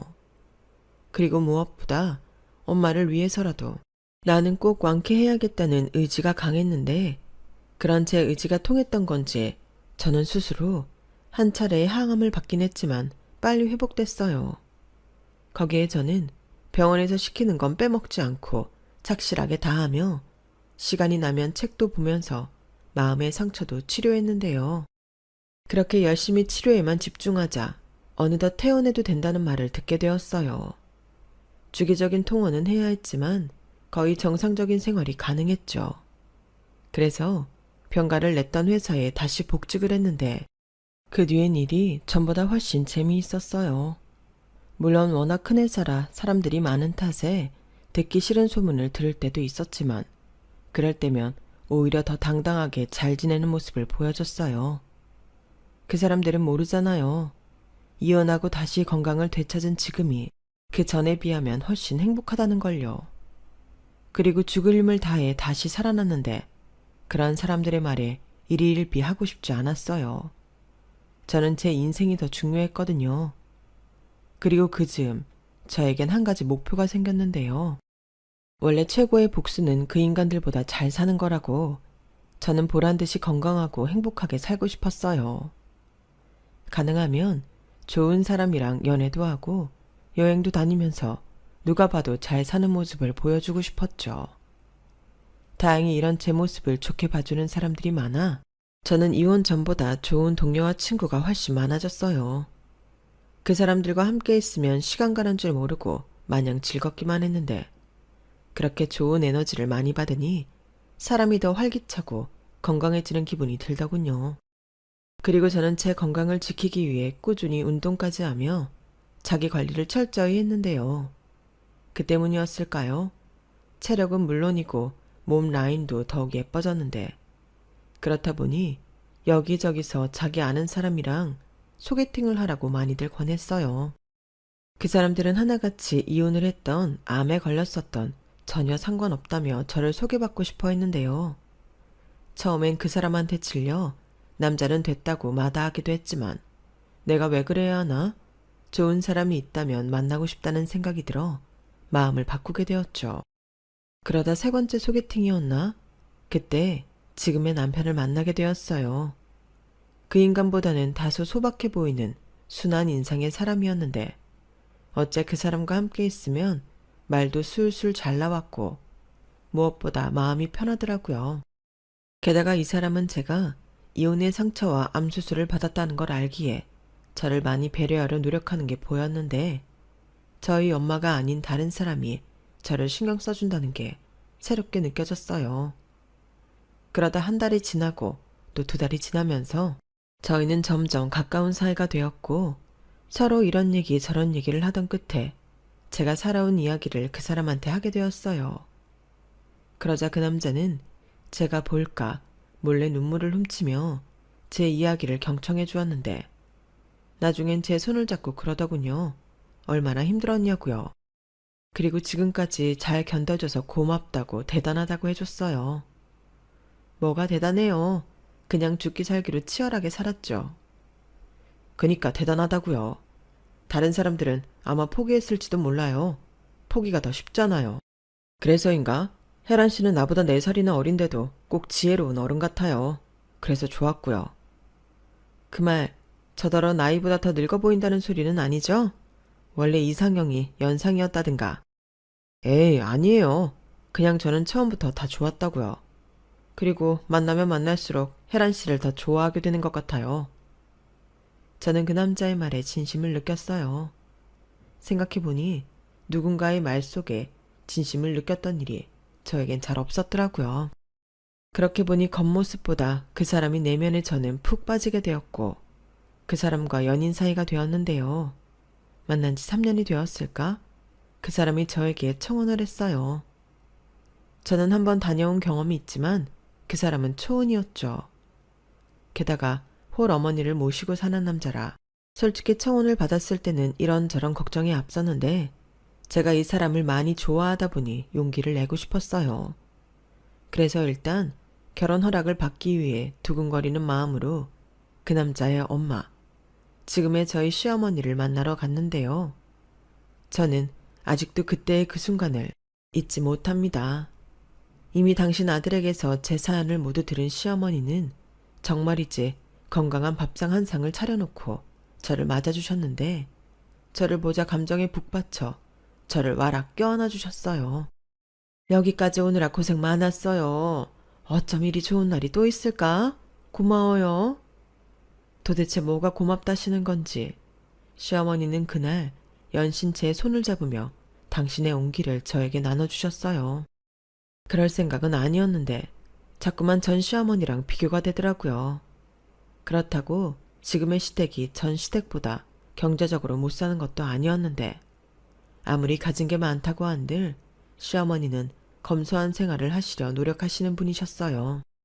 그리고 너무 존경스러운 게 애 어른, 하물며 어려운 환경에 놓인 동물들까지 챙기며 봉사활동을 꾸준히 하고 계셨는데요. 돈은 그런 곳에 써야 한다고 생각하시는 분이셨어요. 그런 부모 밑에서 커서인지 남편 또한 그런 사람이었죠. 그런 모자를 보고 있는데 문득 이런 사람들이라면 나도 행복할 수 있을 것 같다는 생각이 절로 들더군요. 그래서 남편의 청혼에 뒤늦게 화답했어요. 사실 저는 청혼을 받고도 불안한 마음에 예비 시댁에 인사를 가고 나서 결정하겠다고 보류를 했었는데 그날 저녁 청혼을 받아들이기로 했던 거죠. 그러자 남편은 세상 행복을 자기가 다 가진 사람처럼 활짝 웃으며 아이처럼 행복해했는데 원래 행복은 전염되는 건지 그 모습에 저도 절로 웃음이 나왔어요. 그리고 저희 엄마까지 두 손을 모으고 많이 좋아하셨는데요. 그렇게 저는 행복한 재혼을 했죠. 그리고 이렇게 괜찮은 남자를 왜 다른 여자들이 가만뒀을까? 의아한 생각에 남편한테 물었는데요. 글쎄, 엄마랑 같이 산다고 하니까 다들 표정이 안 좋던데? 홀어머니 모시고 산다고 나를 마마보이라고 생각했나 봐. 근데 자기는 안 그랬잖아. 나보고 효자라고 했던가? 근데 나는 엄마 집에 얹혀 사는 거였지 효자도 아니었어. 그니까 나는 그때 자기가 효자인 줄 알았잖아. 그래서 더 괜찮은 사람처럼 보였는데 다른 여자들은 나랑 반대로 생각했구나. 그러든지 말든지 그게 뭐가 중요해. 지금 내 옆에 자기가 있다는 게 더 중요하지. 근데 자기만큼 마음에 들었던 여자는 맹세코 없었어. 아이고, 나더러 지금 그 말을 믿으라고? 나 그렇게 순진하지 않거든. 아씨, 진짠데? 나 엄청 까다로운 남자야. 저희는 아직까지도 이렇게 티격태격 재미지게 살고 있어요. 그리고 저는 다른 사람은 몰라도 남편의 말을 100% 아니 200% 믿는데요. 얼마나 그 진심이 절절했으면 제 마음에 와닿았겠냐고요. 그리고 남편의 따뜻한 마음에 반해 한 결혼이니만큼 다른 건 몰라도 저는 남들이 부러워할 만큼 남편의 사랑을 많이 받는 여자가 되었는데요. 마음이 편해서였을까요? 결혼 후 2년 6개월이 지나고 완치 판정을 받았어요. 그날 남편과 시어머니 그리고 저희 엄마까지 뜨거운 눈물을 흘리며 저에게 축하한다고 하셨는데 감사하게도 그해 저는 아이를 임신하게 되었죠. 혹시 몰라서 완치 판정 받기 전까지는 아이는 꿈도 꾸지 않았는데 아이가 마치 엄마 완치 판정을 기다렸다는 듯이 그렇게 저희 딸이 저희 부부 곁으로 와주었어요. 너무 행복하더군요. 물론 지금도 너무 행복해요. 그리고 저희 시어머니는 당신도 혼자지만 저희 친정엄마가 혼자인 것이 마음에 걸린다며 저희 친정 근처로 이사를 가셨는데요. 그렇게 두 분은 함께 식사도 하고 봉사활동도 하시며 친구가 되셨어요. 그리고 그 다음에 지긋지긋하던 빚에서 해방이 되었는데 나중에 알고 보니 저희 남편이 매달 얼마씩이나마 저희 엄마에게 보냈다고 하더군요. 저한테는 절대로 말하지 말라고 신신당부를 했다고 하더군요. 그 얘기를 저희 엄마가 빚을 다 갚았다며 해주시는데 얼마나 울었는지 모릅니다. 그러자 남편이 엄청 민망해하며 가족끼리 당연한 걸 왜 우냐고 하는데 그 말 때문에 저는 더 울었어요.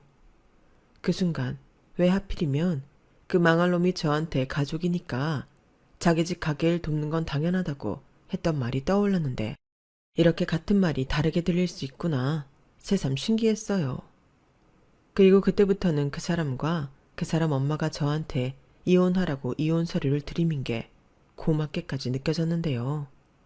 그런 시간들이 있었기에 저는 더욱 제 남편과 아이를 챙기며 건강하고 행복하게 살았어요. 그리고 저희 시어머니는 당신 아들도 대기업에 다니면서 높은 직책에 있는데도 저한테 일하는 며느리 너무 멋있다고 때 되면 가방이랑 옷들을 사주시려 하셨죠. 어머니 이러시지 않으셔도 돼요. 저 가방도 많고 옷도 많은데.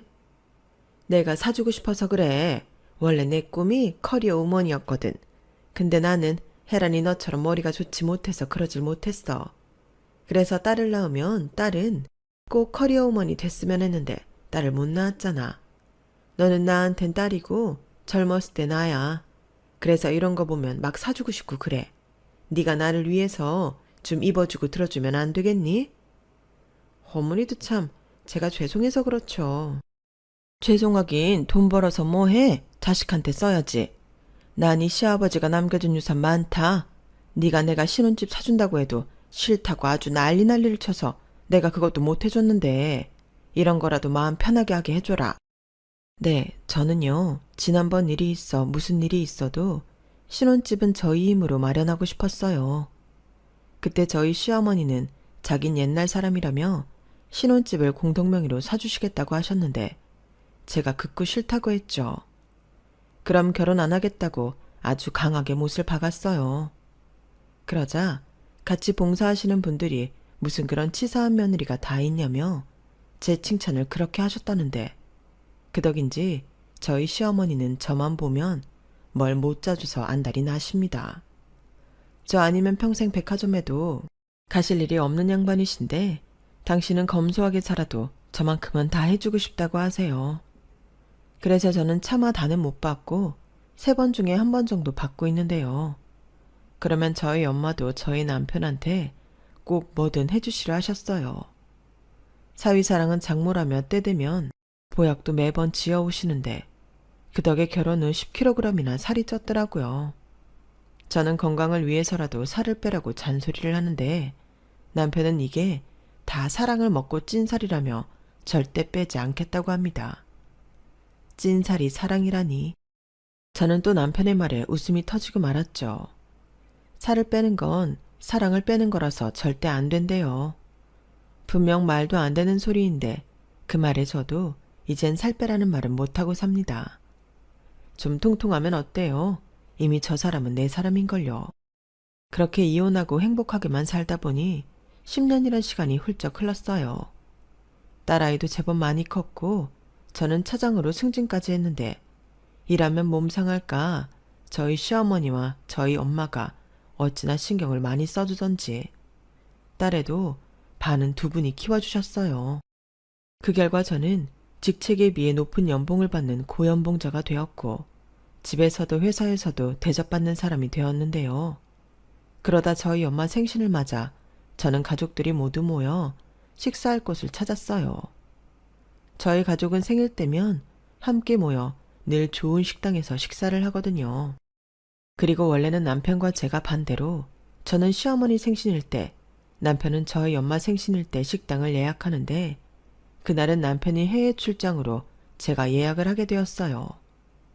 그리고 미리 맛을 보고 싶어서 같은 식당에 귀국한 남편과 오붓하게 식사를 하기로 했는데요. 공항에서 바로 오기로 한 남편보다 먼저 도착한 저는 직원의 안내를 받고 있었는데요. 그때였어요. 어디서 낯이 익은 사람이 보이더라고요. 전에 전 시어머니의 식당에서 같이 일하던 이모님이셨는데 그분도 저를 보시고는 이내 생각이 나셨는지 반갑게 다가오셨어요. 어머나, 이게 누구예요? 저 기억하죠? 네, 잘 지내셨어요? 여기서 일하시나 봐요. 네, 저는 잘 지냈죠. 아, 저 여기 직원 아니고 사장이에요. 정말요? 여기 인터넷으로 찾아보니까 되게 유명하던데 축하드려요. 뭘요? 다 고생 끝에 낙이 오는 거죠. 사모님도 엄청 좋아 보이시는데 건강은 좀 어떠세요? 저 사모님 아프시고 이혼했다는 소리를 듣고 진짜 충격받았잖아요. 근데 반지 낀 거 보니까 재혼하셨구나. 아, 네. 오늘 남편 출장 갔다 오는 날이라 같이 식사하려고요. 그리고 보다시피 지금은 괜찮아요. 완치 판정 받았고요. 어머나, 축하드려요. 이것 봐. 좋은 사람들은 결국엔 다 잘 되게 되어 있다니까요. 그러고 보니까 전보다 훨씬 예뻐지셨네. 정말 보기 좋다. 근데 어떻게 이런 인연이 다 있어요? 저희 식당에 식사를 하러 오시다니. 그러니까요.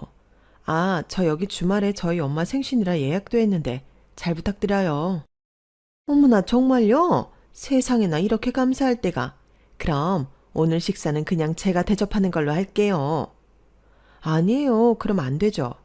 아니긴요. 그때 사모님이 저 엄청 도와주셨잖아요. 그리고 사모님 그렇게 이혼하시고 얼마 지나지 않아서 그 사람들 완전 쪽박났어요. 그러게 내가 천벌 받을 줄 알았지. 네? 그게 무슨... 저는 예전 같이 일했던 이모님의 말에 저도 모르게 귀가 커졌어요. 쪽박을 쳤다고 하니 왠지 궁금하더라고요. 그리고 듣게 된 사연은 정말 놀랄 노짜였는데요. 저랑 이혼한 그 인간은 저 몰래 벌써 바람이라도 피우고 있었던 건지 바로 재혼을 하려 준비에 들어갔다고 하더군요. 그리고 그 즈음 분점을 내자는 사람들이 생겨서 무리하게 식당을 확장하던 전 시어머니는 그만 사기꾼한테 제대로 걸려서 있는 거 없는 거 다 털리고 은행이며 사채며 있는 대로 돈 끌어다 쓴 여파로 인해 빚더미에 올랐다고 했는데요. 대출 잘 나오는 아들 팔아 그거 돌려막다 결국 10억짜리 아파트도 날리고 이자가 계속 불어나 더 이상 손을 쓸 수 없는 회생 불가능한 상태가 되었다고 했어요.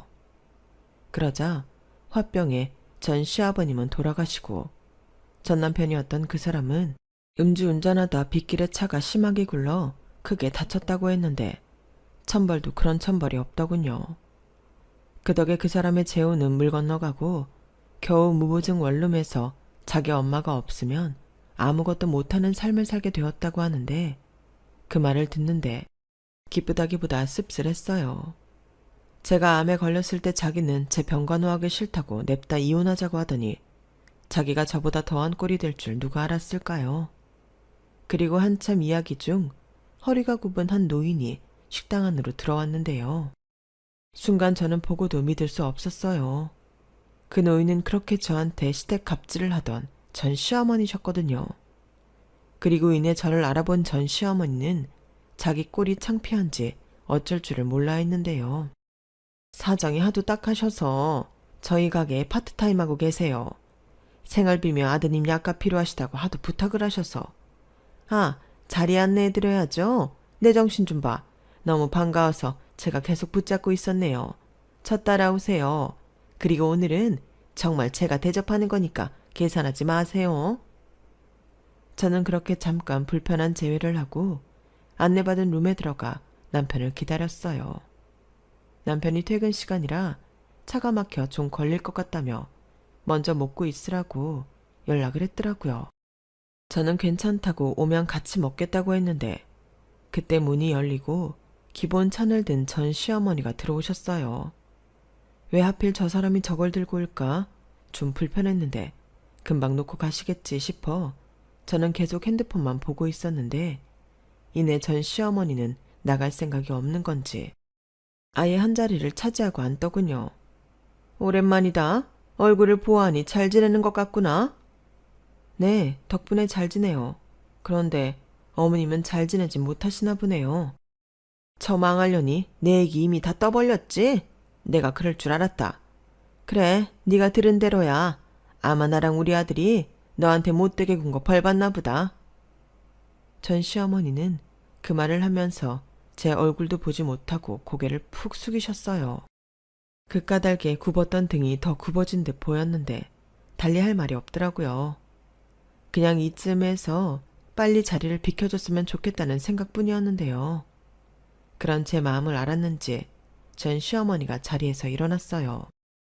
저는 아무 말도 하지 않았어요.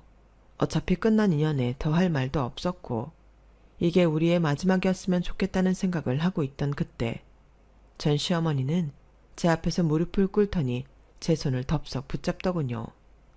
그러면서 뻔뻔하게 저기 아무래도 이렇게 다시 만난 건 보통 인연이 아닌 것 같은데 너 우리 아들이랑 다시 재결합하지 않을래? 원래 첫정이 무서운 거거든. 내가 이제 너한테 잘해주마. 지금 뭐 하시는 거예요? 이 손 놓으세요. 너도 알겠지만 지금 내 아들이 많이 아파. 그래서 재우는 꿈도 못 꾸고 우리 아들 정말 불쌍하게 누워만 지낸다. 내가 반성 진짜 많이 했어. 너같이 착한 애를 그렇게 대하면 안 되는 거였는데 우리 아들도 네 생각 많이 해. 너를 많이 그립다고 하고. 그래도 조광지철하고 얼마나 네가 보고 싶겠니? 구간이 명간이라고 너만한 여자가 없는 것 같다고 하더라. 그런데 이렇게 다시 만난 거 보면 니네 둘은 천생연분인 거지. 저는 전 시어머니의 말에 소름은 물론이고 머리카락이 쭈뼛 서는 것 같았어요. 그래서 손을 뿌리치고 결혼 반지를 보여주며 저 결혼했어요. 딸애도 있고 여기서 오늘 남편이랑 식사하려고 온 거라고요. 라고 소리치듯 말했는데요. 그 말에 전 시어머니 눈이 휘둥그레지더군요. 자기 아들이 재혼하지 못한 만큼 암에 걸렸던 저 역시 재혼하지 못했을 거라고 생각한 눈치였어요. 어찌나 황당하고 어이가 없든지. 그래서 저는 쐐기를 받고 싶은 마음에 핸드폰 속 행복한 저희 가족 사진을 보여주며 이렇게 말했는데요. 보세요. 저 지금 남편이랑 딸이랑 엄청 행복해요. 그래서 그때 이혼하길 정말 잘했다고 생각하는데 지금 보니 절로 감사한 마음이 드네요. 만약 저 이혼하지 못했다면 어머니 아들 제가 병간호 해야 하잖아요. 그때 이혼하라고 해주셔서 정말 감사합니다. 어머님이 제 은인이시네요. 저희 엄마한테 하자 있는 물건 책임지라고 하시더니 어머님도 하자 있는 물건 평생 책임지실 거죠? 전 시어머니는 제 말에 얼마나 분했는지 입술이 파르르 떨렸어요. 그 모습을 보는데 지난 날들이 주마등처럼 스쳐 지나가더라고요. 그리고 제가 재혼한 것과 행복하게 잘 사는 게 약이 올랐던 건지 전 시어머니는 당신이 차린 상을 엎어버리려고 했는데 그때 제 남편이 도착해서 룸으로 들어왔어요. 그러자 전 시어머니는 제 남편을 아래 위 훑어보더니 이내 상을 내려놓고 나갔는데요. 남편은 무슨 일이냐고 물었지만 저는 상이 흔들리는 것 같다고 봐주시고 가셨어. 라고 태연하게 말했네요. 굳이 저 사람이 전 시어머니라고 말하고 싶지 않았어요. 남편이 신경 쓰는 게 싫었거든요. 그러자 남편은 돌아오는 길 면세점에서 섰다며 저에게 예쁘게 포장된 선물을 내밀었는데 그때 저는 느낄 수 있었죠. 아주 조금 열린 문으로 전 시어머니가 룸 안을 보고 있다는 걸요. 저는 보란듯이 남편과 다정하게 식사를 했어요. 그리고 이모님께 식사값을 지불하고 아무래도 주말 예약은 취소해야 될 것 같다고 말했는데요. 눈치 빠른 이모님은 전 시어머니 때문이냐고 물었지만 절박한 사람 돈줄 막는 건 아닌 것 같아서 조금 전에 저희 엄마가 독감에 걸렸다는 전화를 받았다고 대충 거짓말을 했어요. 그게 제가 전 시어머니한테 베풀 수 있는 마지막 아량이었죠. 그 뒤 저는 그 식당이 아무리 맛있고 유명하다고 해도 가지 않습니다. 굳이 불편한 만남을 가질 이유가 없잖아요. 그리고 제가 이렇게 잘 산다는 걸 보여줬으니 다 됐다 싶은 마음이 드는데 인과응보라고 하잖아요. 그들은 그들의 욕심 때문에 그 벌을 받고 힘들게 살고 있으니 이젠 저도 다 내려놓고 싶은 마음이에요. 그래서 저들이 이 이상 더 불행하진 않았으면 좋겠는데요. 저는 저대로 열심히 살면 그만이라고 생각해요. 사람의 인연이란 게 좋은 인연도 있고 나쁜 인연도 있는 거잖아요. 다만 좋은 인연에는 그만큼의 노력과 배려가 필요하고 나쁜 인연에는 칼 같은 결단이 필요하다고 생각하는데 저는 짧은 시간이었지만 암에 걸리기 전에 결단을 내리지 못하고 참고 지내려고 했던 그때가 지금 생각하면 가장 한심하고 짠하더라고요. 그런 인연일수록 나를 위해 또 나를 사랑하는 사람들을 위해 잘라버려야 했는데 병까지 걸려 버림받는 형태로 그들과 인연을 끊게 되었으니 그 점이 가장 가슴이 아프더라고요. 그래서 앞으로는 절대 그런 일이 없도록 스스로 현명해지려 노력하며 살고 있는데요. 그래서 제 딸도 그런 제 모습을 배웠으면 하는 바람입니다.